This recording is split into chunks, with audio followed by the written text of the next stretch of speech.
Mother Bear saw a baby on thin ice. What she did put everyone in tears. Let us know where you're watching from. If you love my content, consider supporting it with a super thanks. Also, don't forget to like and subscribe. It'll help us to remain in touch with amazing people like you. A frozen lake glimmered under the pale winter sun, surrounded by snow-draped pines in the quiet forest near Silver Ridge. The January air hung still and brittle, cold enough to steal breath and crystallize it into tiny clouds of vapor. In a small wooden cabin nestled among the trees, the Wilson family had settled in for their annual winter retreat, seeking respite from their busy city lives. Olivia Wilson hummed softly as she prepared lunch in the cabin's modest kitchen, the aroma of hearty vegetable soup filling the warm interior. Through the window, she could see her husband Nathan chopping firewood, his rhythmic movement sending small puffs of snow flying with each strike.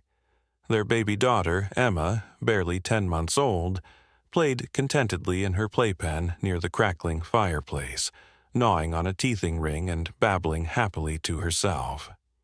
Outside the cabin's walls, the frozen wilderness carried on with its own quiet drama. A mother black bear named Luna by local wildlife researchers trudged through the snow with her yearling cub. They should have been hibernating, but the unusually warm spell earlier that month had disrupted their winter sleep. Now, with food scarce and temperatures dropping again, Luna was desperate to find nourishment for herself and her cub before returning to their den. Down by the frozen lake, a group of villagers from Silver Ridge had gathered for their annual ice fishing competition. Their laughter carried across the still air as they drilled holes in the thicker parts of the ice.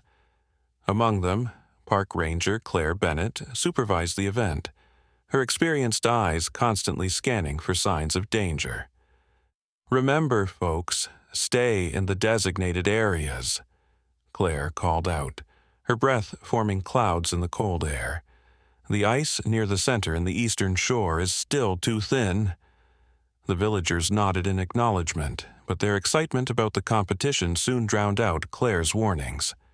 Their colorful winter gear created bright spots against the white landscape as they moved about, setting up their fishing spots and small portable heaters. Back in the cabin, Olivia turned away from the window to check on the soup. Nathan will be hungry after all that chopping, she thought, adding a pinch more salt to the simmering pot. The cabin door opened and closed as Nathan came in for a quick warm-up. "How's our little princess doing?" he asked, rubbing his gloved hands together. "She's fine, just playing," Olivia replied, not turning from the stove. "Can you watch her while I finish lunch?" "Actually, I need to grab more wood from the back. I'll just be a minute," Nathan said, already heading toward the rear door. Neither parent noticed as baby Emma, curious and determined as only babies can be, pulled herself up using the edge of the playpen. With surprising dexterity for her age, she managed to unlatch the gate that had been improperly secured after her morning diaper change. The cabin door, not quite closed properly after Nathan's entry, stood slightly ajar. An invitation to adventure for the curious child. Emma crawled out of her playpen and toward the partially open door, drawn by the dancing sunlight reflecting off the snow and ice outside. With tiny, determined movements, she pushed against the door, which swung open wider. The cold air rushed in, carrying with it the sounds of the villagers' distant laughter. To Emma, it sounded like a wonderful game, and she wanted to join in. Meanwhile, Luna the bear and her cub had made their way closer to the lake, hidden by the tree line but alert to the human presence nearby. Luna's keen nose detected the scent of the fish the villagers had brought as bait, and her hunger intensified. Yet her caution kept her hidden as she assessed the situation, her protective instinct for her cub overriding her growing hunger. As Emma crawled out onto the porch, the cold wooden boards beneath her hands should have deterred her. But the excitement of exploration propelled her forward. She descended the 3 shallow steps with surprising skill, her thick onesie and the blanket still partially wrapped around her, providing some protection against the cold. The baby's giggles mixed with the crisp winter air as she made her way toward the glittering expanse of the frozen lake, unnoticed by her distracted parents or the distant villagers. The ice at the edge of the lake made a wonderful, crinkling sound under her mittened hands, encouraging her onward. With each movement, Emma ventured further onto the frozen surface, away from safety, and toward the thin ice that Claire had warned about just moments earlier. Luna's sharp eyes caught the movement, something small and bright against the white landscape, moving in a way that immediately registered as vulnerable. Her nostrils flared as she caught the scent. Human, but not like the others. Smaller. Younger. Her own cub pressed against her flank, sensing his mother's sudden alertness. From her position by the fishing group, Claire Bennett felt a change in the air, that inexplicable sense that something wasn't right. She turned slowly, scanning the landscape, until her gaze fell on a splash of pink against the white ice. Her heart stopped. "Oh my God," she whispered, then louder, "There's a baby on the ice."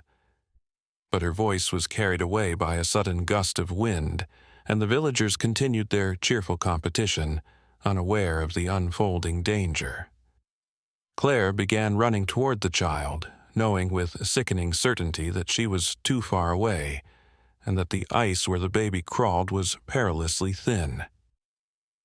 In the cabin, Olivia looked up from her cooking. "Emma," she called out, suddenly aware of the unusual silence. "Nathan, where's Emma?" The realization struck both parents simultaneously as they saw the open playpen and the partially open door. Their world collapsed into a single, terrifying moment of clarity as they rushed toward the entrance, calling their daughter's name with increasing panic. But it was Luna who saw it first. The telltale spiderweb of cracks forming around the crawling baby, the dangerous thinning of the ice that would not support even such a small weight for much longer. The mother bear's ears twitched as she heard the first ominous crack, a sound imperceptible to human ears at that distance, but clear as a warning bell to her sensitive hearing. Without hesitation, Luna nudged her cub back toward the safety of the trees. Her decision was made in that instant, an instinct as old as motherhood itself, transcending the boundaries of species. As Emma continued her innocent journey across the thinning ice, the massive form of Luna emerged from the tree line, her powerful muscles bunching as she began to make her way toward the frozen lake. The stage was set for an encounter that would challenge the natural order and leave witnesses forever changed. A baby in peril, a desperate mother bear, and a frozen lake ready to claim them both. The villagers' laughter died abruptly as someone finally noticed the dark form moving from the forest edge. In an instant, the festive atmosphere transformed into electric tension. A bear, an actual bear, was approaching the lake. "Everyone stay calm," Claire commanded, her ranger training kicking in despite her own racing heart. "Nobody make any sudden movements." But then another villager spotted what Claire had seen moments earlier, the small pink bundle moving across the thinning ice. "There's a baby out there," shouted Marcus Green, a local fisherman with keen eyes. "Dear God, that's little Emma Wilson." The name rippled through the crowd, recognition dawning on their faces. Everyone in Silver Ridge knew the Wilsons who came each winter. The sight of baby Emma, now sitting precariously on the ice, her chubby hands patting at the glassy surface in delight, sent waves of horror through the gathered villagers. "The bear's going after the baby!" someone screamed, and pandemonium erupted. Several men reached for their rifles, standard equipment during winter fishing in bear country. Claire raised her hands, desperately trying to maintain order. "Wait! Don't shoot! You might hit the child." Her words barely registered as the panic spread. The sound of a gun being cocked echoed across the lake, sharp and ominous. Meanwhile, Nathan and Olivia burst from their cabin, their faces masks of terror as they scanned the landscape for their daughter. When Olivia spotted Emma on the ice, she let out a cry that seemed to tear from the depths of her soul. "Emma!" she screamed, her voice cracking with desperation. Nathan grabbed her arm as she lunged forward. "The ice won't hold you," he warned, his own voice shaking with fear. "We need to think." But thinking became impossible when they saw the bear. Luna's massive form was now fully visible against the white backdrop, her dark fur a stark contrast to the snow-covered landscape.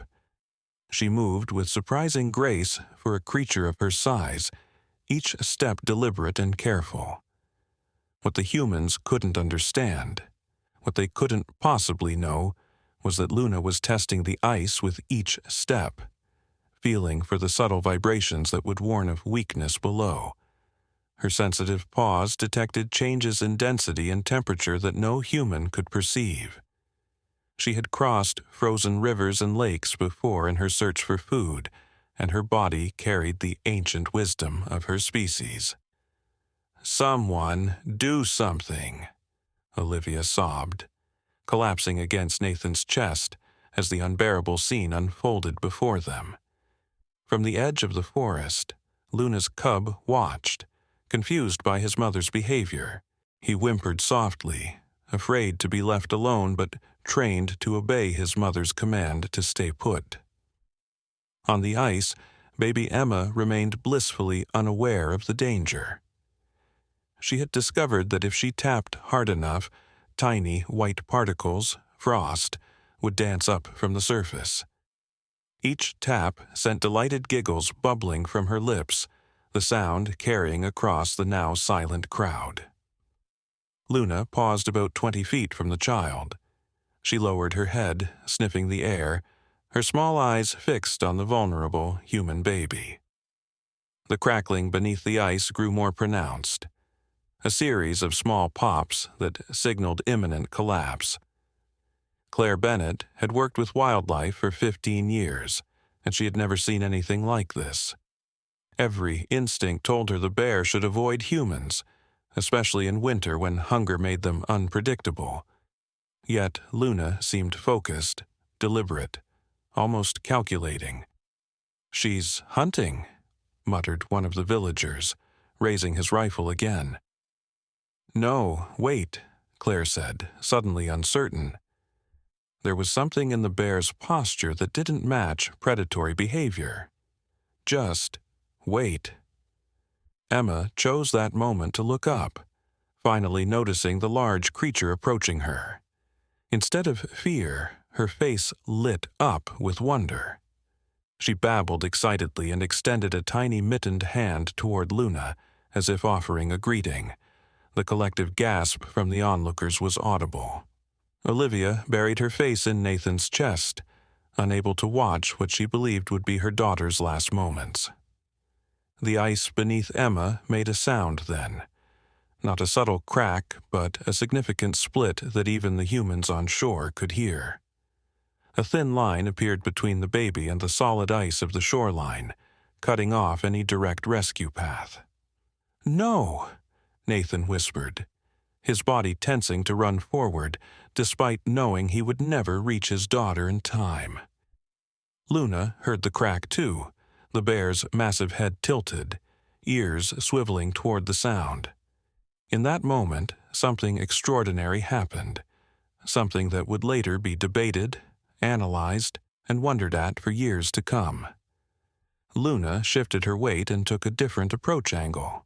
Rather than moving directly toward Emma, she began to circle, distributing her weight across a wider area of ice. She was creating a path, not the shortest route to the baby, but the safest one. "What is she doing?" Claire murmured, her ranger's mind struggling to make sense of the bear's behavior. A new complication arose as a distant rumble disturbed the tense silence. Everyone turned toward the forested hills that bordered the eastern side of the lake. A billowing cloud of white was descending rapidly, an avalanche, triggered perhaps by the recent temperature fluctuations. Though small by avalanche standards, its impact would send vibrations across the entire frozen lake. The already fragile ice under Emma wouldn't stand a chance against such disruption. Time was running out. Luna seemed to sense the new danger as well, her movements becoming more urgent, though no less careful. She was now just 10 feet from Emma, who had returned to her game of tapping on the ice, oblivious to the approaching disaster. In a move that defied all normal bear behavior, Luna lowered herself onto her belly and began to slide forward on the ice, distributing her weight even more effectively.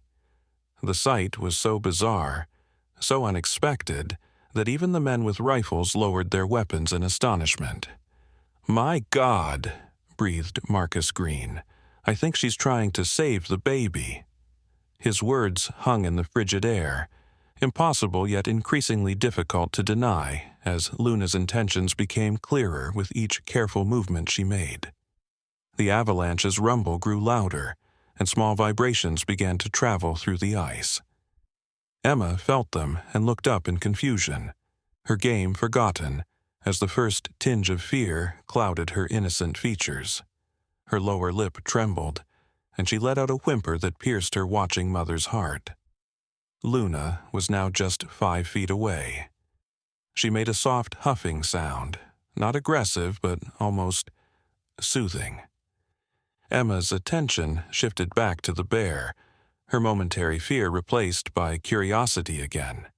And then the world seemed to hold its breath as Luna stretched out one massive paw, and gently, with delicacy that seemed impossible for such a creature, pushed it against the ice directly in front of Emma, creating a small barrier between the child and the fastest spreading crack. No one on shore dared to move or speak. Even the approaching avalanche seemed to fade into the background, as this impossible moment unfolded before their eyes. Emma, with the innocence only a baby could possess in such a moment, reached out and touched Luna's paw with her mitten. A connection across species, across the divides of nature itself.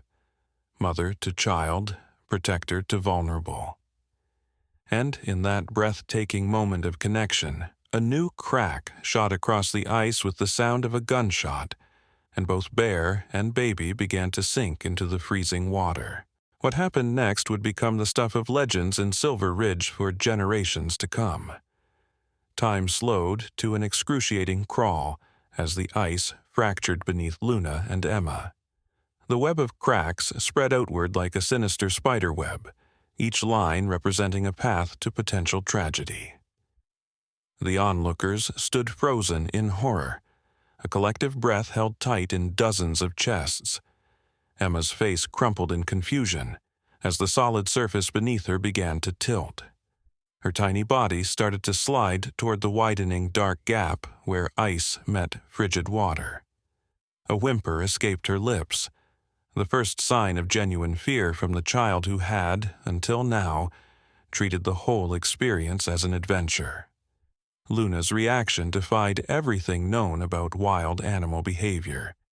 Instead of retreating to safety, instead of following the powerful instinct of self-preservation that drives all wild creatures, the mother bear lunged forward with astonishing speed. Her massive jaws opened, and several women on the shore screamed, certain they were about to witness something too horrible to comprehend. But Luna's teeth didn't close on Emma. Instead, with precision that seemed impossible for such a large predator, she gently caught the thick collar of the baby's snowsuit between her teeth. In the same motion, Luna heaved her body sideways, away from the breaking ice, pulling Emma with her. The bear's powerful front legs scrambled for purchase on the more solid ice further from the center, her claws scraping frantically for grip. Emma dangled from Luna's mouth, suspended above the deadly cold water by nothing more than the fabric of her snowsuit and a wild bear's careful restraint. The sight was so surreal, so contrary to nature's expected order, that several villagers later claimed they must have been hallucinating. On shore, Olivia Wilson collapsed to her knees in the snow, prayers spilling from her lips in a frantic stream. Nathan stood rigid beside her, every muscle in his body straining forward as if by sheer will he could reach across the distance and save his daughter. "Nobody move," Claire Bennett commanded, her ranger voice cutting through the panic. "The bear is trying to help." Her words were met with disbelieving stares, but no one contradicted her. The evidence was playing out before their eyes. Impossible yet undeniable. The avalanche's rumble grew closer, sending the first serious vibrations across the lake's surface. The ice beneath Luna shuddered, and for a heart-stopping moment it seemed both bear and baby would plunge into the freezing depths. But Luna's strength proved formidable. With a powerful heave, she pulled herself and Emma onto a slightly thicker section of ice. Emma, dangling from the bear's mouth, let out a wail, not of pain, but of fear and confusion. The sound seemed to galvanize Luna, who responded with a determined grunt and continued her struggle toward safer ice. From the forest edge, Luna's cub watched the drama unfold, whimpering anxiously. The sound caught Emma's attention, and remarkably her cries subsided as she twisted in Luna's gentle grip, trying to see the source of the new sound. "She's bringing her toward the fishing area," Marcus Green called out suddenly. "The ice is thicker there. It's held all of us today." He was right.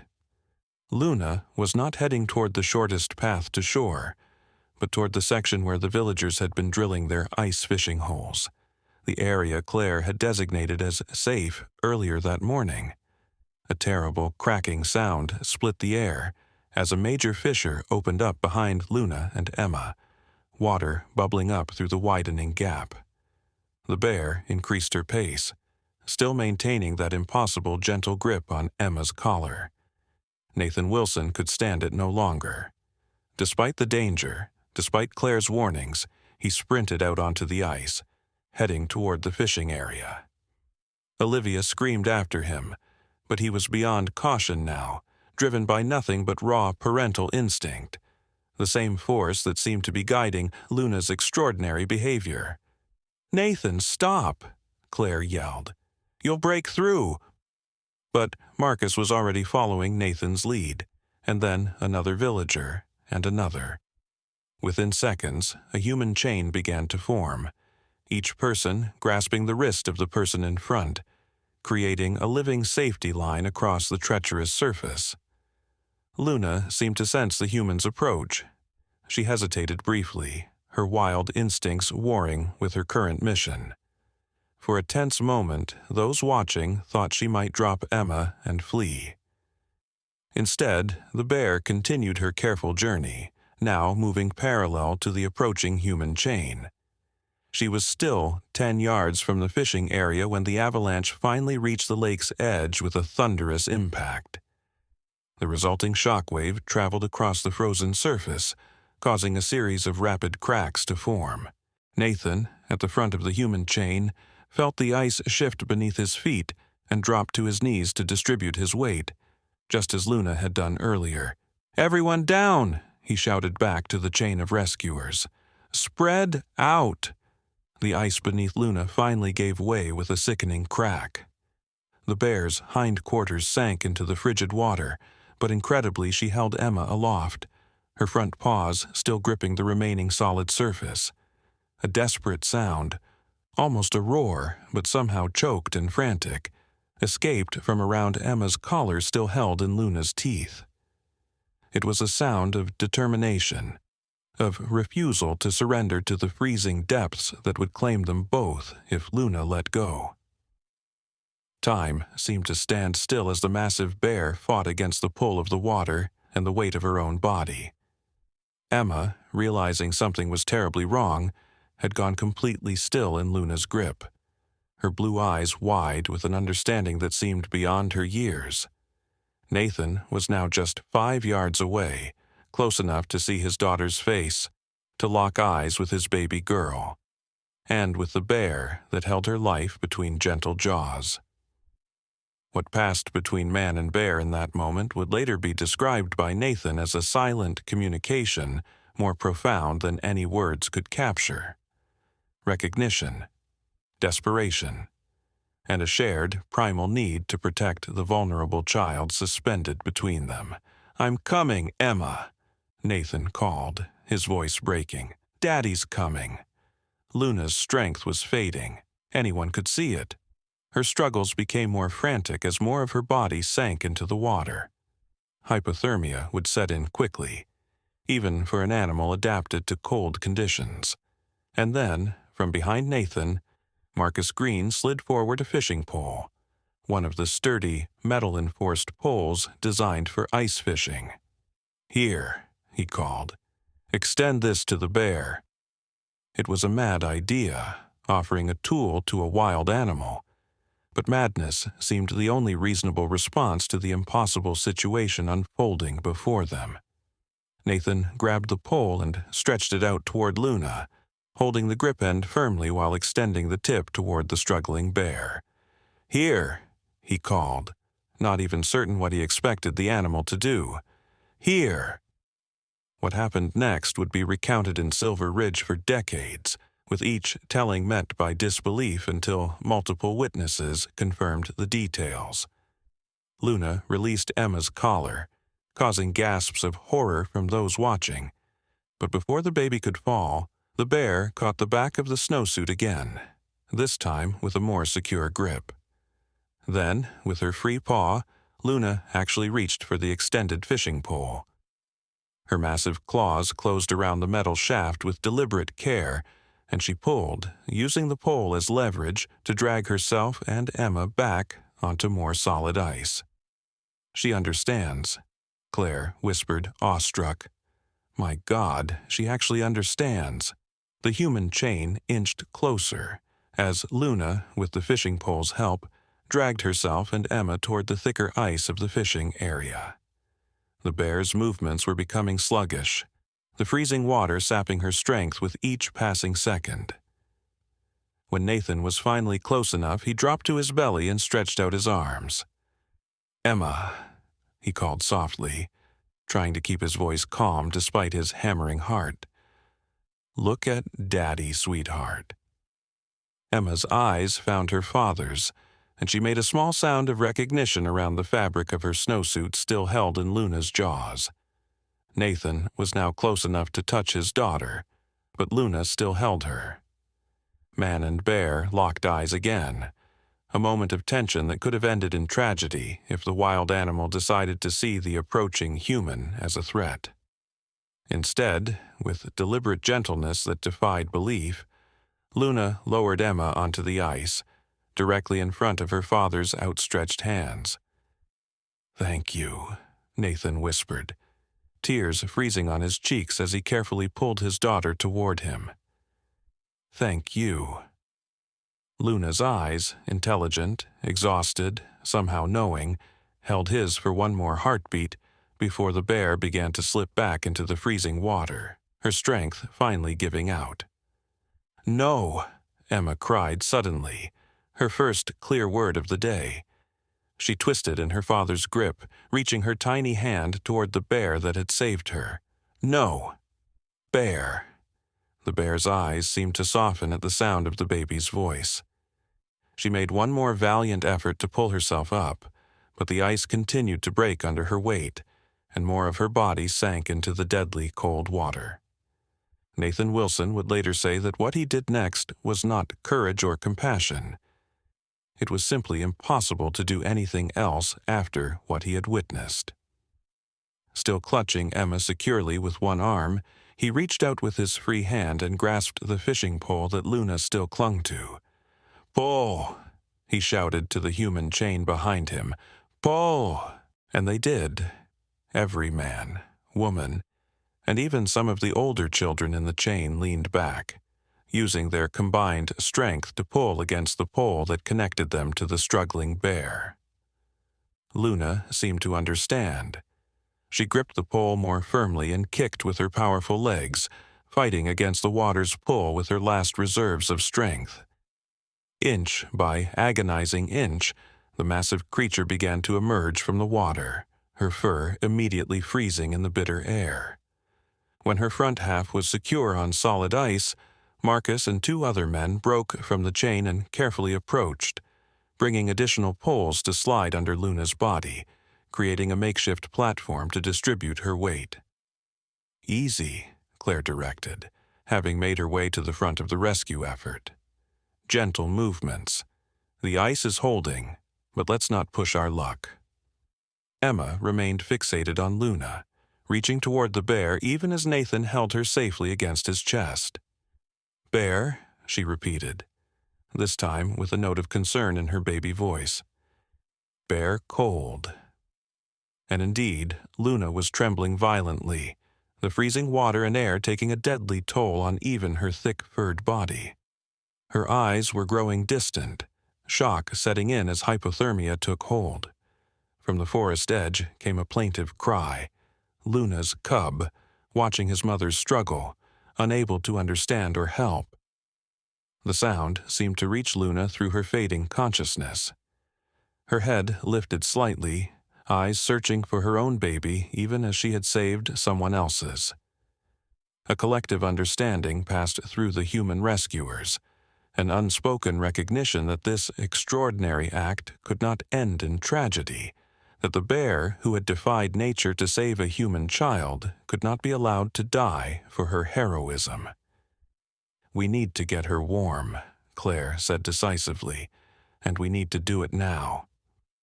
As Nathan carried Emma back to shore and the waiting, sobbing arms of Olivia, the villagers of Silver Ridge undertook what might have been the strangest rescue in the history of their small town, saving a wild bear who had, against all logic and instinct, saved one of their own.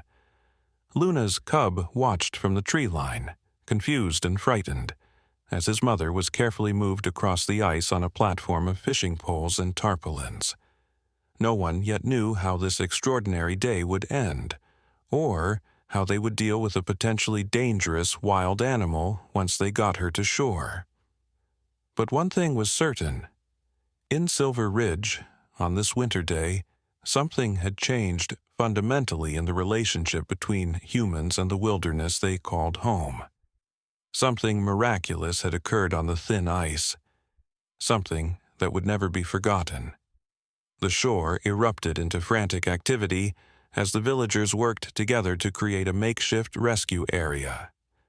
Coats were shed and spread on the snow to create an insulated space for Luna. Claire directed the effort with the precision of someone who had handled wildlife emergencies before, though never one quite like this. "We need heat, quickly, and someone run to my truck. There's an emergency medical kit with thermal blankets," she shouted. 2 of the younger men sprinted toward the parking area, while others broke branches from nearby pines to build a windbreak around the designated space. Olivia, still clutching Emma to her chest and weeping with relief, watched the extraordinary scene unfold. "How is she?" Nathan asked, kneeling beside his wife and daughter, his eyes never leaving Emma's face. "She's cold but seems okay," Olivia whispered, her voice shaking. "Nathan, that bear, she—" Words failed her as she tried to process what they had witnessed. Emma, however, seemed determined to communicate something important. She kept turning in her mother's embrace, pointing toward where the villagers were bringing Luna to shore. "Bear," she insisted. "Bear hurt." The simple words from the child who had been at the center of the miracle struck the parents silent. Emma, too young to understand death or danger, somehow grasped that her unlikely savior needed help. Her innocent concern cut through the chaos of the moment. Back at the edge of the ice, 8 men carefully maneuvered Luna's massive, trembling form onto the makeshift platform of tarps and fishing poles. The bear was now barely conscious, her breathing shallow, eyes half closed. Her wet fur had begun to freeze into icy spikes, and her powerful limbs twitched sporadically, signs of severe hypothermia that Claire recognized with growing concern. "Easy does it," Claire guided, her voice steady despite her racing heart. "Keep her as level as possible." As they finally reached solid ground, Dr. Eleanor Hayes, the town's only physician who had been participating in the fishing competition, pushed forward through the crowd. "Let me through," she commanded. "I'm a doctor." "For humans, Eleanor," someone pointed out nervously. Dr. Hayes shot the speaker a withering look. "Mammalian biology has enough similarities. Right now, she needs to get warm, or she'll die. Bear or human, hypothermia works the same way." No one argued further as Eleanor knelt beside Luna's massive head, quickly assessing the bear's condition. "Her pulse is weak and irregular. We need to warm her core temperature gradually. Too fast could send her into shock." Claire returned with thermal blankets from her emergency kit, and together she and Dr. Hayes began to wrap Luna's body. The bear made no move to resist, either too weak or somehow understanding that these humans were trying to help. At the edge of the forest, Luna's cub continued to pace and whimper, torn between fear of the humans and concern for his mother. His distress added another layer of urgency to the situation. "What about the cub?" Marcus asked, gesturing toward the tree line. "He won't survive alone, not at this age, not in winter." Claire nodded grimly. "One crisis at a time. If we can save the mother, we save them both." The thermal blankets from Claire's truck were quickly proving insufficient for an animal of Luna's size. The bear's shivering had become more violent, her body's desperate attempt to generate heat. "It's not enough, Doctor," Hayes said, her medical training warring with the impossibility of their situation. "We need more heat, and we need it now."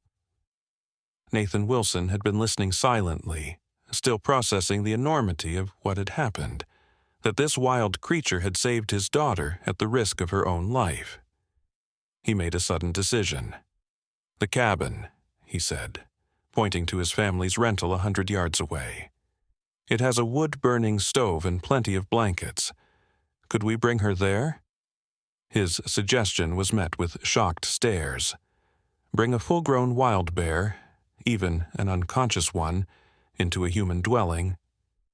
It seemed madness.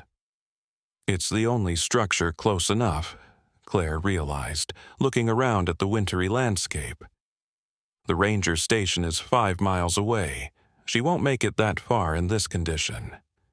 "But how would we move her?" someone asked. "She must weigh over 300 pounds. As if in answer, the rumble of an engine cut through the air. Everyone turned to see old Walter Farnsworth driving his small utility tractor across the snow from the direction of his nearby property. Walter, a Silver Ridge resident for over 70 years, had been watching the drama unfold through his binoculars from his porch. "Heard the commotion," the old man called as he approached. "Thought you might need some help." The tractor had a small trailer attachment used for hauling firewood, just barely large enough to transport Luna if they were careful. "Walter, you're a godsend," Claire said, relief evident in her voice. With renewed purpose, the villagers carefully arranged the blanket-wrapped bear onto the trailer. Dr. Hayes climbed aboard as well, kneeling beside Luna to monitor her condition during transport. "Go slowly," she instructed Walter. Any sudden jolts could worsen her condition. Nathan jogged ahead to prepare the cabin, throwing open the door and quickly building up the fire in the wood-burning stove until it roared. Olivia followed with Emma, still bundled in her arms. "Are we really doing this?" she asked, her voice caught between fear and wonder. "Bringing a wild bear into our cabin?" Nathan met his wife's eyes, an unspoken understanding passing between them. That wild bear saved our daughter, Liv. We owe her everything. A small procession made its way across the snow, Walter driving the tractor at a crawl, Dr. Hayes beside Luna in the trailer, and a line of villagers following behind, some still carrying fishing poles, others holding phones aloft to record the unbelievable scene. From the forest edge, Luna's cub watched, conflicted and afraid. Claire held back, her ranger training telling her she needed to address the cub situation before things got more complicated. She approached Marcus, who had proven level-headed throughout the crisis. "I need your help," she said quietly. "That cub won't survive alone, but I can't handle both mother and baby. And if the mother doesn't make it..." She left the sentence unfinished, but Marcus understood. The cub would need to be relocated or rehabilitated if its mother died. "What do you need me to do?" he asked without hesitation. "I have tranquilizer darts in my truck. If we can sedate the cub safely, we can transport it to where the mother is. Cubs this age don't do well separated from their mothers, even in the wild." Marcus nodded, a new mission taking shape. As the main rescue party continued toward the Wilson cabin, he and Claire broke away, heading for her ranger vehicle parked at the lake's access point. At the cabin, Olivia had cleared the large braided rug in front of the fireplace, creating a space large enough for Luna's substantial form. The wood-burning stove now radiated intense heat, turning the cabin's main room into a sauna-like environment. Walter maneuvered the tractor as close to the cabin's porch as possible. 6 men positioned themselves around Luna, preparing for the final, difficult task of moving her inside. "On my count," Nathan directed. 1, 2, 3. With a collective grunt of effort, they lifted the unconscious bear from the trailer. Luna's weight was staggering, even distributed among 6 strong men. They shuffled awkwardly up the porch steps and through the doorway, which barely accommodated the bear's width. Finally, they lowered her gently onto the prepared space before the roaring fire. Dr. Hayes immediately resumed her examination, her face tightening with concern. "Her heartbeat is weaker," she reported grimly, "and she's still not shivering properly. That's a bad sign in hypothermia cases. The body stops trying to warm itself." Emma, who had been watching from her mother's arms, suddenly squirmed to be put down. Olivia hesitated, natural maternal caution warring with the extraordinary circumstances. "Bear," Emma insisted, reaching toward Luna with determined little hands. After exchanging a look with Nathan, Olivia carefully set Emma down, maintaining a grip on the back of her snowsuit. The baby immediately toddled toward the massive creature lying on their cabin floor, her tiny face solemn with concern that seemed far beyond her years. Dr. Hayes moved to intervene. Unconscious or not, this was still a wild predator. But Nathan held up a hand. Some instinct, some deeper understanding born from what he had witnessed on the ice, told him this connection between his daughter and the bear was significant. Emma reached Luna's massive head, and before anyone could stop her, placed her small hand on the bear's nose. The room froze, every adult holding their breath. "Wake, bear," Emma said with perfect clarity, patting Luna's muzzle gently. "Wake up." Whether it was coincidence, the warmth of the fire finally reaching her core, or something more mysterious in the connection between baby and bear, Luna's eyes fluttered open at that moment. The room tensed as the massive predator regained consciousness in a strange environment surrounded by humans. Luna's first clear sight was Emma's face just inches from her own, the baby's eyes wide and guileless. For a breathless moment, bear and child regarded each other. Wild and domestic, primal and innocent, rescuer and rescued. Then Luna made a soft huffing sound, Not aggressive, not frightened, but almost like a greeting. Emma giggled in response and continued patting the bear's nose as if they were old friends. Dr. Hayes shook her head in amazement. In 30 years of medicine, I've never seen anything like this. She should be panicking, trying to escape. Wild animals don't behave this way when they wake up in strange surroundings. But Luna remained calm, her dark eyes moving slowly from Emma to take in the strange environment and the circle of humans watching her warily. She made no attempt to rise, whether from weakness or a deeper understanding that she was being helped. The surreal moment was interrupted by the sound of tires on gravel outside. Moments later, Claire burst through the door, her face flushed with cold and excitement. "We got the cub," she announced breathlessly. "Sedated and in a transport crate in my truck. How's the mother?" "Awake and stable, I think," Dr. Hayes replied, still watching Luna with professional interest. "Though everything about this situation defies medical expectation." Luna's head lifted slightly at Claire's words, her ears pricking forward. She made a low grunting sound that everyone immediately understood. She was asking for her cub. "She knows we have her baby," Marcus said, having followed Claire inside. "She understood what you said." Claire's ranger training made her skeptical of attributing human-like comprehension to wild animals, but after what she had witnessed on the ice, she was less certain of the boundaries between human and animal understanding. "Should we bring the cub in?" Nathan asked. "Is it safe?" Claire considered the unprecedented situation. The sedative was mild. The cub will be waking up soon. Having them together might help the mother's recovery, but we'd have 2 bears in the cabin instead of 1, Olivia finished, her voice carrying a note of hysteria that she quickly suppressed. Luna made the soft grunting sound again, more insistent this time, her eyes, now more alert, fixed on the door as if she knew her cub was just outside. "I think we have to trust her," Nathan said quietly. "After what she did for Emma, we owe her that much." His words settled the matter. Marcus and another villager went to retrieve the crate from Claire's truck, while Dr. Hayes continued monitoring Luna's vital signs, which were showing steady improvement in the cabin's warmth.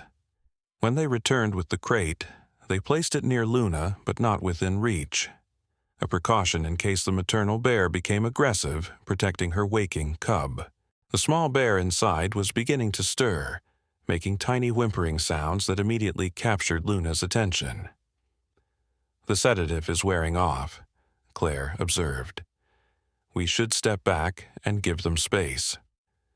Everyone retreated to the periphery of the room except Emma, who stubbornly remained near Luna's head despite Olivia's attempts to call her away. The baby seemed completely unafraid, as if she and the bear shared some secret understanding. As the cub became more active, pawing at the crate door, Claire made a difficult decision. With slow, deliberate movements, she approached the crate and unlatched it, then quickly backed away. The door swung open, and after a moment's hesitation, the confused cub emerged. It blinked in the strange environment, disoriented from the sedative and the unfamiliar surroundings. Then it caught sight and scent of its mother. With a joyful whine, the cub bounded to Luna's side, burrowing against her massive form. Luna responded with a gentle nose nudge, checking her baby for injuries. The reunion was so tender, so unmistakably loving, that several onlookers wiped away tears. Emma watched the interaction with fascination, then looked up at her own mother with a smile of perfect understanding. "Baby bear, find Mama," she said simply. The parallel was lost on no one in the room. 2 mothers, 2 babies, 2 families reunited after a brush with disaster. Something profound and wordless hung in the air of the small cabin, a recognition across species of shared experience, shared love, shared relief. Dr. Hayes continued to monitor Luna's condition, reporting with increasing confidence that the bear was recovering well from her hypothermia. Her body temperature is normalizing, and her heart rate is stronger and more regular. Whatever else this bear may be, she's a fighter.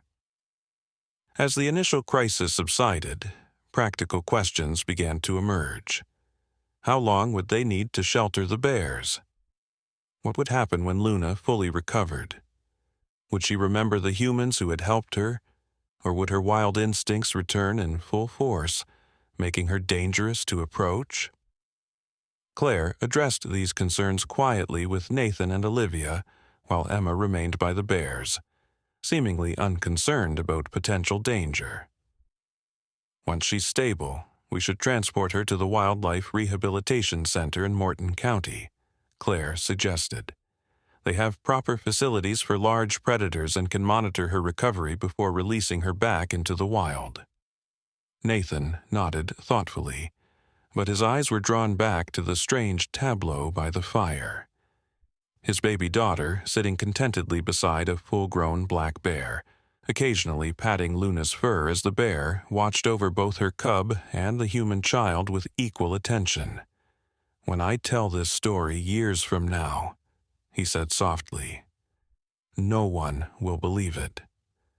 "They'll believe it," Marcus countered, holding up his phone. Like many of the villagers, he had been discreetly recording aspects of the incredible rescue. Everyone will know what happened here today. The realization that their extraordinary experience had been documented sent ripples of both concern and excitement through the group.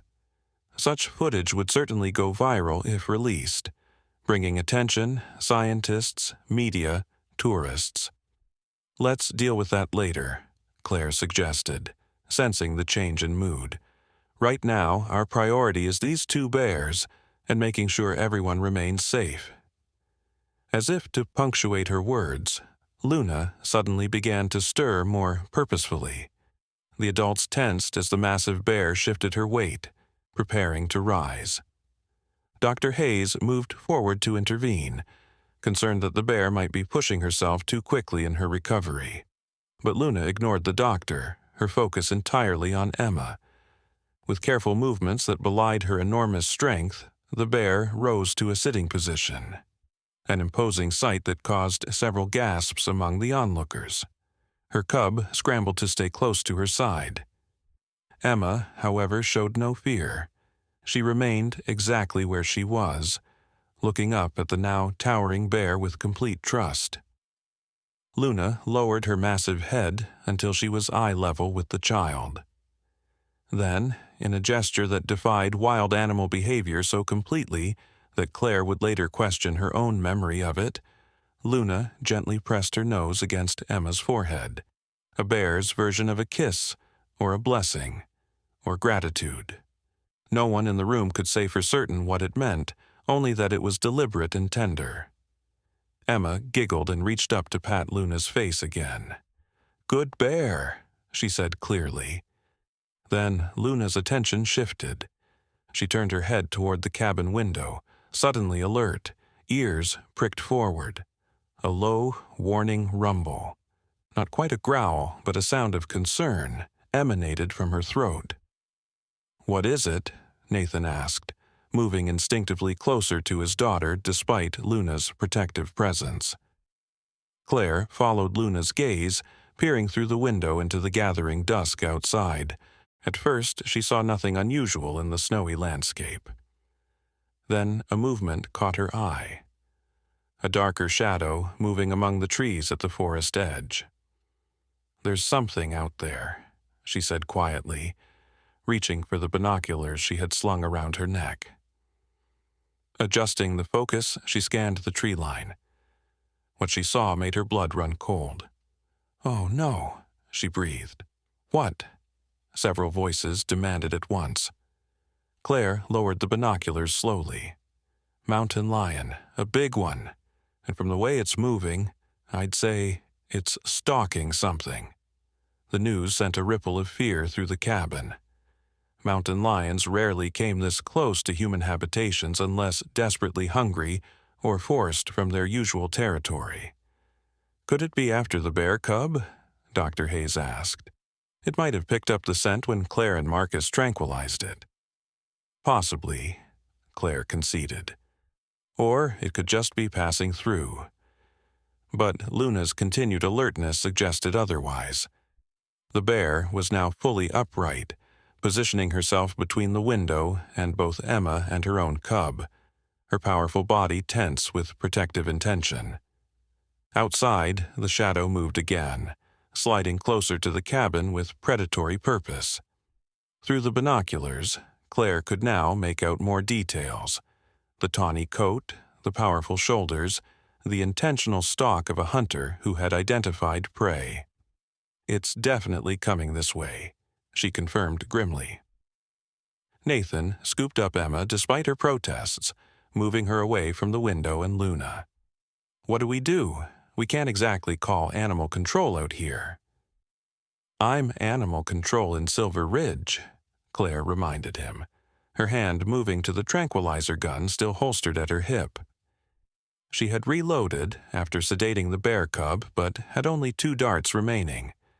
Enough for the mountain lion if her aim was true, but no margin for error. Luna made another low sound, deeper this time, a warning growl that vibrated through the floorboards. Her cub pressed closer to her side, whimpering. "She knows it's out there," Marcus observed unnecessarily. "And she doesn't like it." The mountain lion had now reached the edge of the clearing around the cabin. In the deepening twilight, its eyes caught the light from the cabin windows, glowing with eerie green luminescence. It paused, assessing the situation with the calculating patience of an apex predator. "It's too close to the cabin," Claire said, moving toward the door. "I need to scare it off before it decides to try and get in. These old cabins aren't secure against a determined cat." "You can't go out there alone," Nathan protested. "I'm trained for this," Claire insisted, though, in truth, she had never dealt with a mountain lion this close to humans before. "Just keep everyone inside and away from the windows." As she reached for the door handle, a heavy weight suddenly pressed against her legs. Looking down in shock, Claire found herself staring at Luna, who had moved with surprising silence and speed to block her exit. "What the—" Claire began, then fell silent as Luna turned those intelligent eyes up to meet hers. The message seemed unmistakable. "Don't go out there. I think she's trying to stop you," Dr. Hayes said softly from across the room. Before Claire could respond, a new sound cut through the tense atmosphere, a distinctive scraping at the cabin's back door, followed by a low, throaty growl that was definitely not from Luna.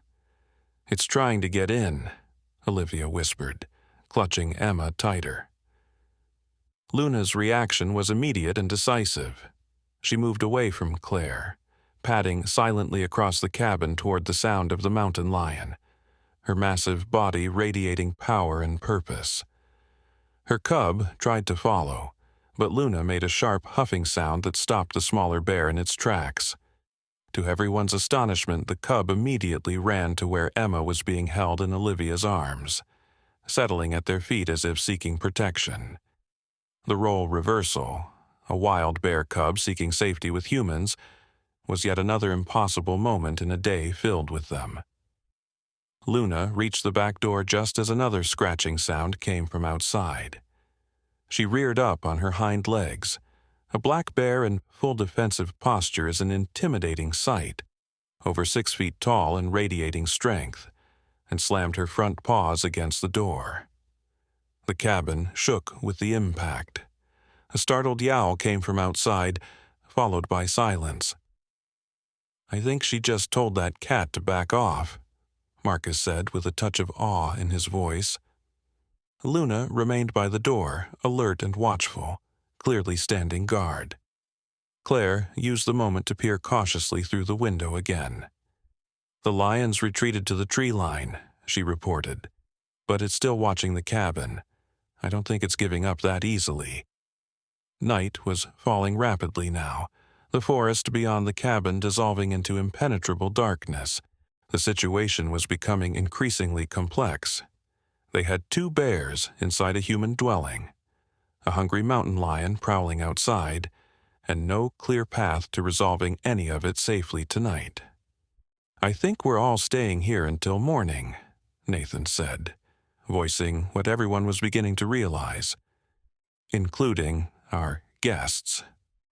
The idea of spending the night in a small cabin with a mother bear and her cub should have been terrifying.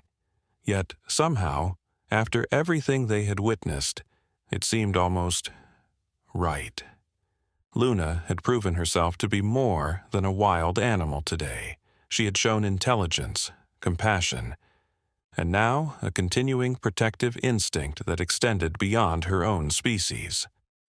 "I'll stay to monitor Luna's condition," Dr. Hayes offered, "and to help with whatever else happens." "I need to stay too," Claire added. "This is still a wildlife situation, even if it's the most unusual one I've ever encountered." One by one, the villagers who had participated in the rescue made similar decisions, unwilling to miss whatever might unfold next in this extraordinary tale. Walter Farnsworth was dispatched back to the village with a list of needed supplies: food, blankets, medical equipment, and instructions to inform worried families about the delay.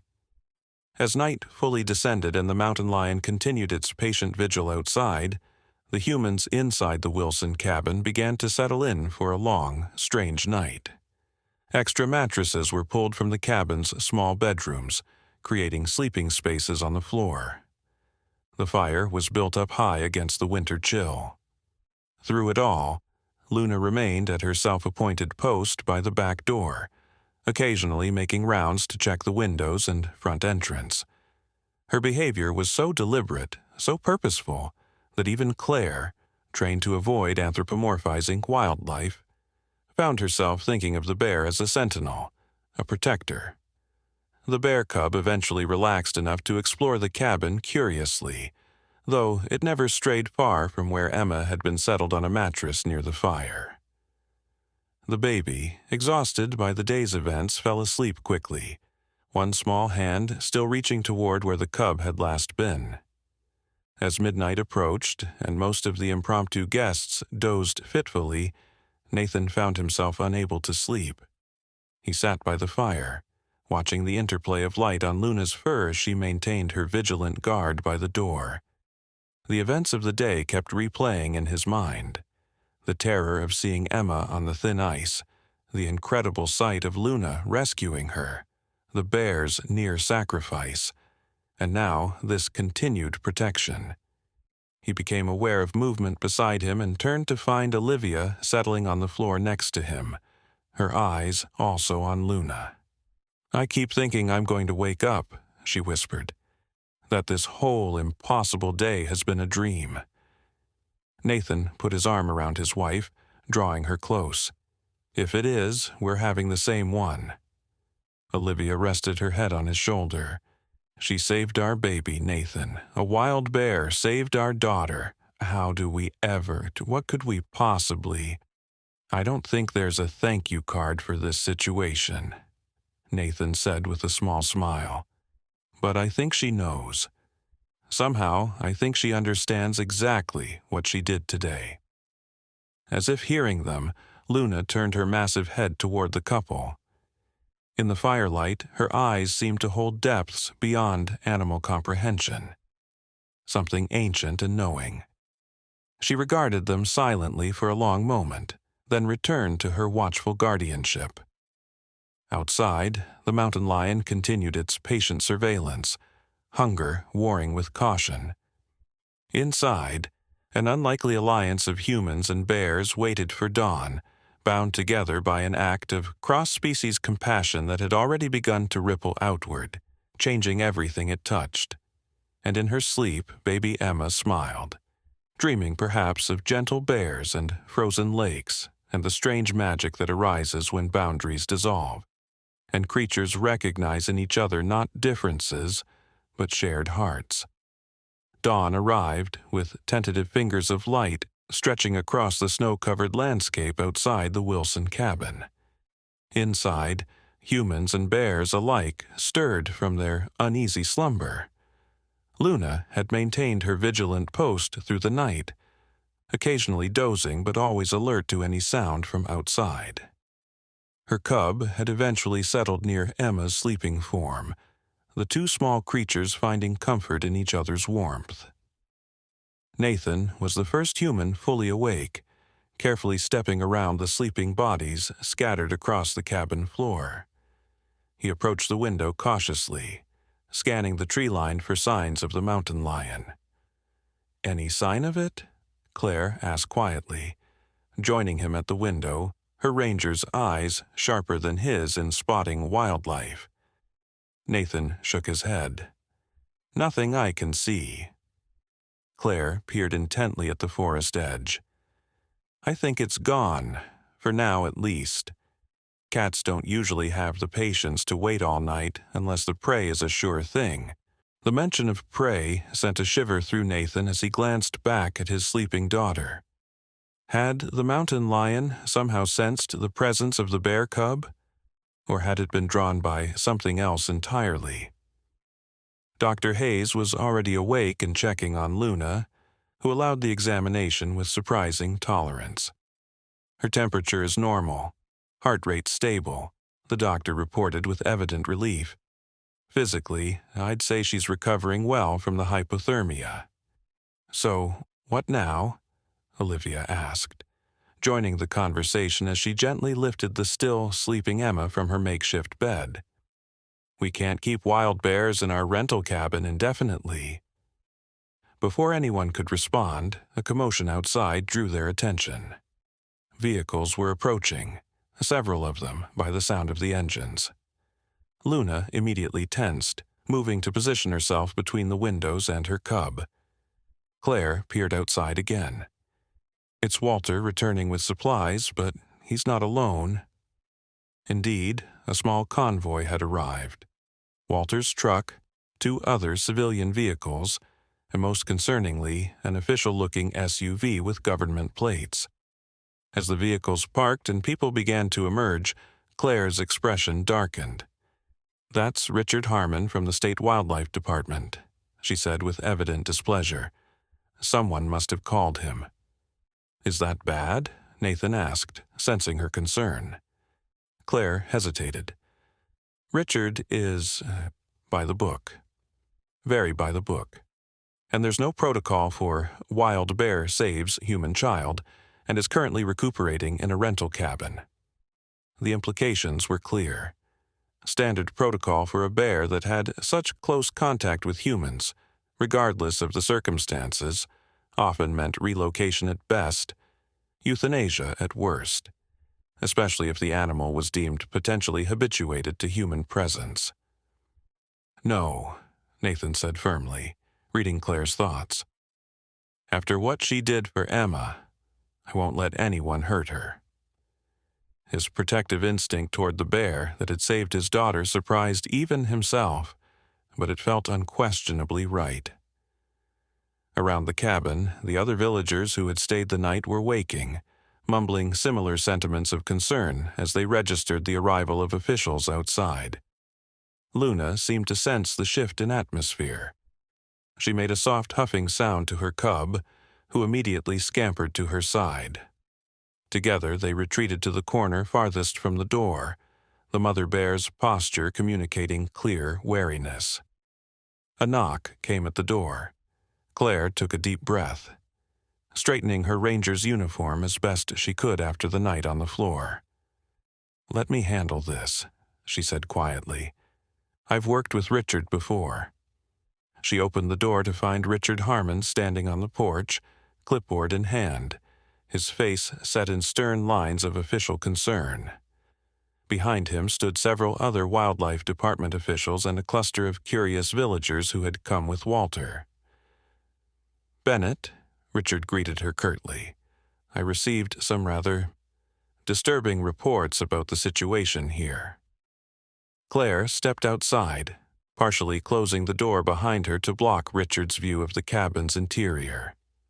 It's an unusual situation, yes, but it's under control.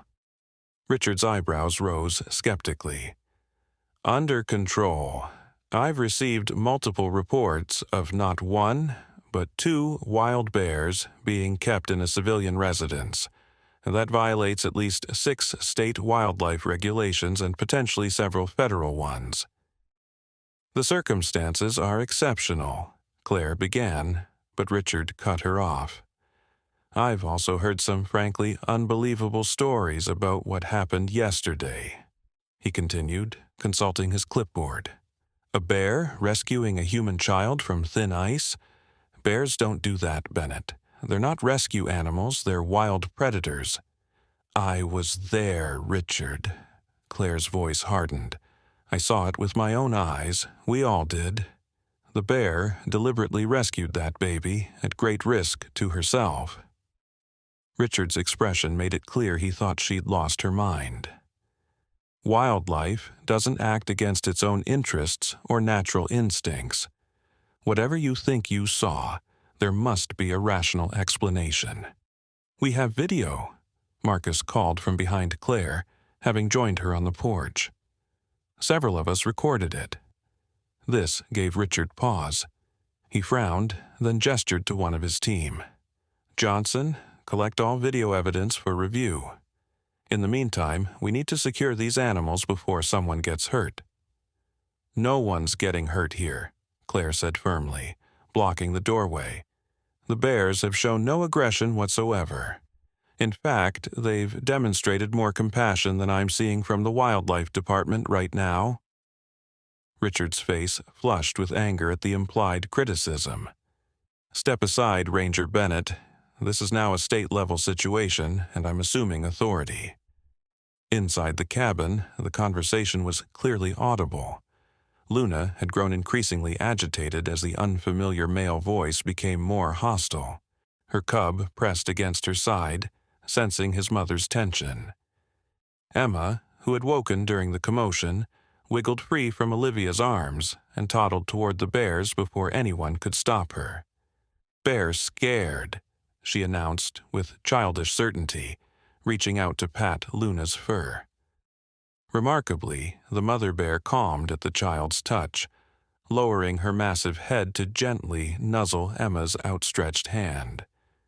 The cub, emboldened by his mother's acceptance, playfully batted at the hem of Emma's nightclothes.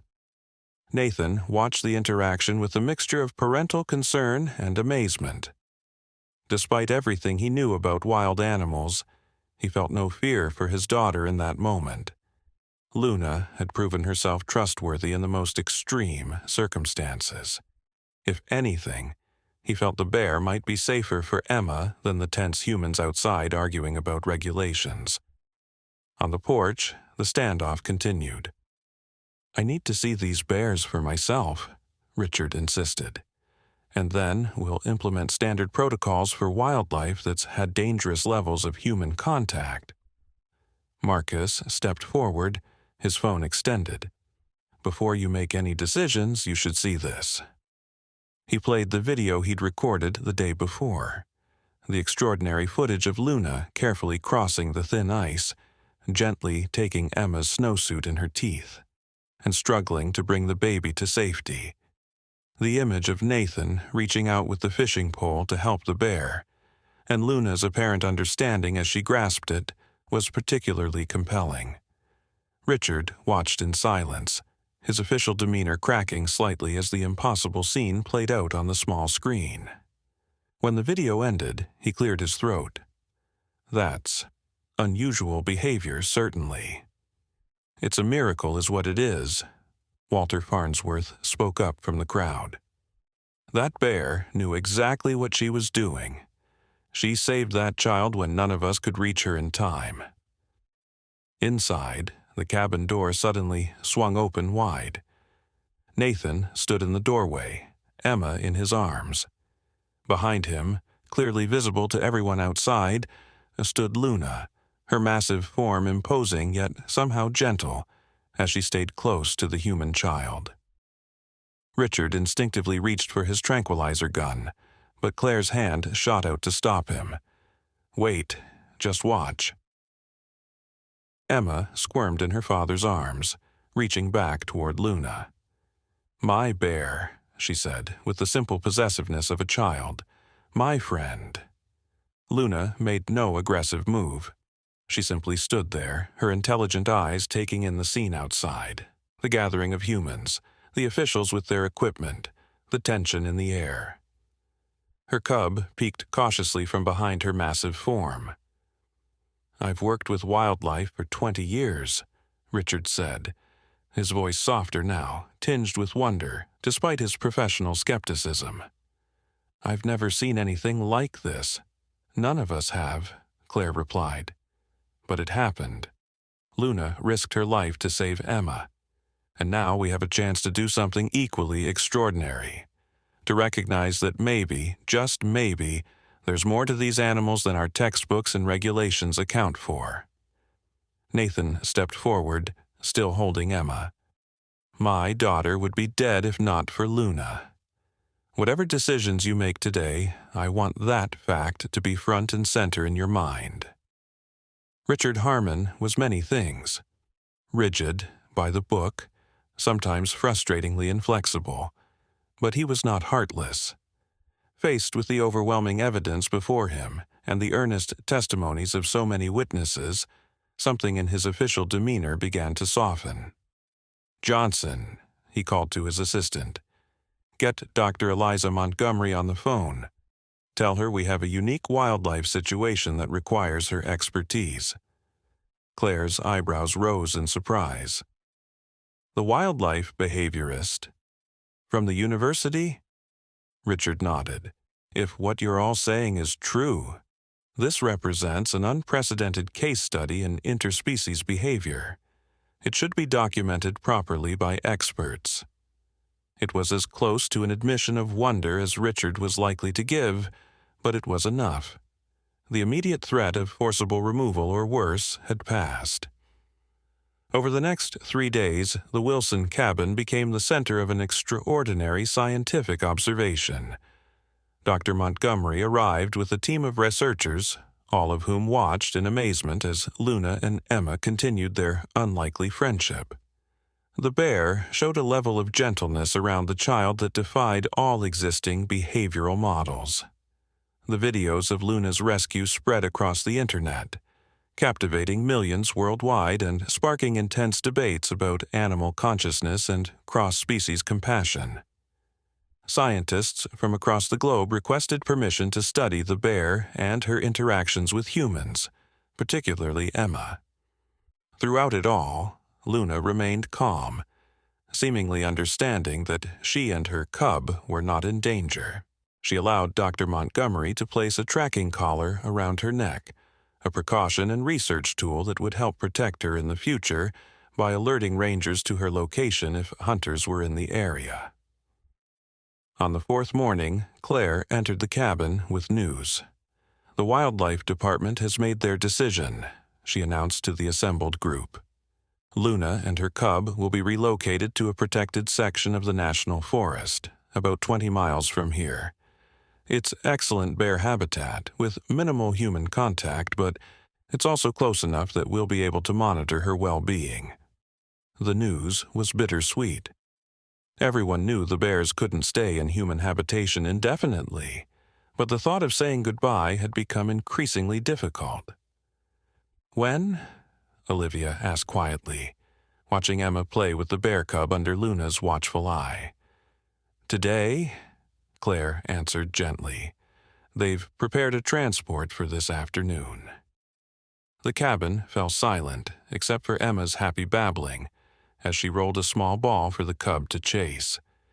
The baby remained blissfully unaware of the impending separation. Nathan knelt beside his daughter, stroking her hair. "Emma, sweetie," he began, not sure how to explain to a 10-month-old that her bear friends needed to go home to the forest. Emma looked up at him with those innocent blue eyes. "Bears stay?" she asked, somehow understanding more than anyone had given her credit for. Nathan's throat tightened. No, sweetie. The bears need to go back to their home in the woods. Emma's lower lip trembled, and she looked at Luna with such profound sadness that several adults in the room had to turn away, wiping at their eyes. Then, in one of those moments of perfect childhood wisdom that sometimes penetrate to the heart of complex situations, Emma toddled over to Luna and wrapped her tiny arms as far around the bear's neck as they would go. "Bye-bye, bear," she said softly. "Thank you." Luna remained perfectly still, allowing the child's embrace. Then, with exquisite gentleness, she nuzzled Emma's cheek. A gesture so tender, so deliberate, that there wasn't a dry eye in the cabin. The preparation for transport went smoothly. Luna and her cub were gradually guided into the specially designed trailer, with Emma watching from the safety of her father's arms.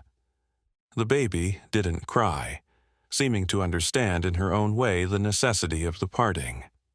As the transport vehicle prepared to depart, the entire population of Silver Ridge lined the road leading out of town. Word had spread quickly, and everyone wanted to witness the farewell to the bear who had captured their hearts. Many held handmade signs, "Thank you, Luna," and "Heroes come in all species," and simply, "We'll never forget." Nathan and Olivia stood at the edge of the forest with Emma, watching as the trailer carrying Luna and her cub drove slowly along the winding road that would take them deep into the protected wilderness. Claire Bennett stood beside them, the tracking device that would monitor Luna's collar already activated in her hand. "She'll be okay out there?" Olivia asked softly. Claire nodded. "She was born for the wild, but she'll always have our protection now. The whole department is committed to ensuring her safety." As the trailer disappeared around a bend in the road, Emma waved her tiny hand. "Bye, bear," she whispered again. A single tear rolled down her chubby cheek,